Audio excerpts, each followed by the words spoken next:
Thank you, Mr. Chairman. This amendment inserts language specific to the Community Development Block Grant Program.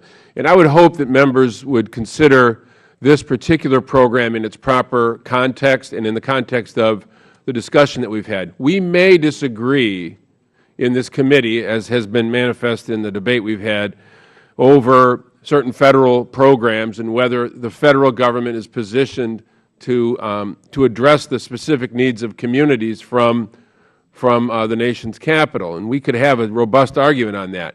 The Community Development Block Grant Program is a program that empowers local public officials to assess the needs in their local communities and make decisions about how Federal dollars can best be deployed to help them achieve their community economic development goals.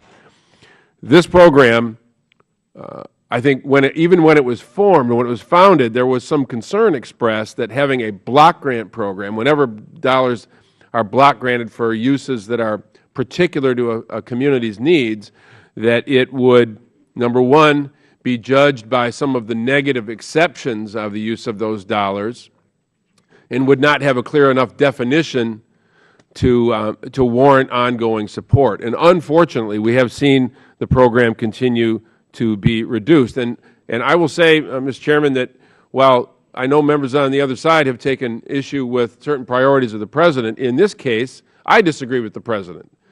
His budget, which proposes continued cuts to the Community Development Block Grant Program, is something that I do not support. This is a program that has allowed local government officials, local communities, to invest in ways that grow the economy. It has created or sustained over 400,000 jobs in local economies across the country. In 2012 alone, over 21,800 jobs. So if the best way out of poverty is a job and education, here's a program that we know, when it works, delivers the kinds of support that helps communities grow their local economies. My particular amendment emphasizes the need, well, first of all, it would suggest the increase back to $4.1 billion, back to the amount that was authorized and appropriated in 2005.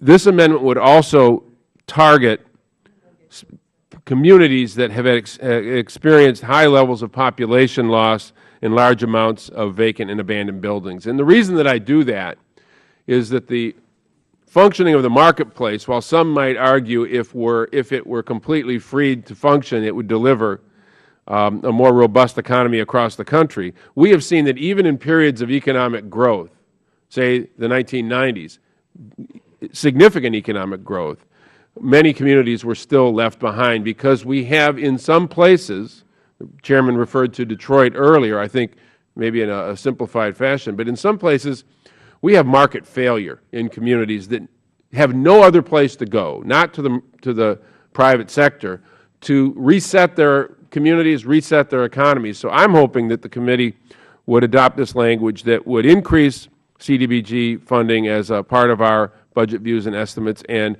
target dollars into those communities that clearly have needs for which the private market cannot meet and for which local resources are impossible to organize. Now, let me just say one last thing. We've heard a lot about how we can't solve problems by throwing money at them. We get that. That's a consistent point of view, and it's more than just a talking point. It's something that we agree with. Many of us, I'm sure all of us, agree with.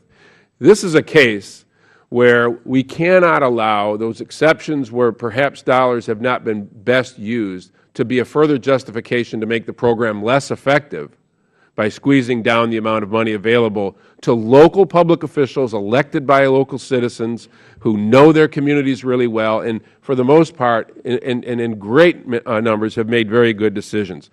We know about this program in Congress on both sides of the aisle.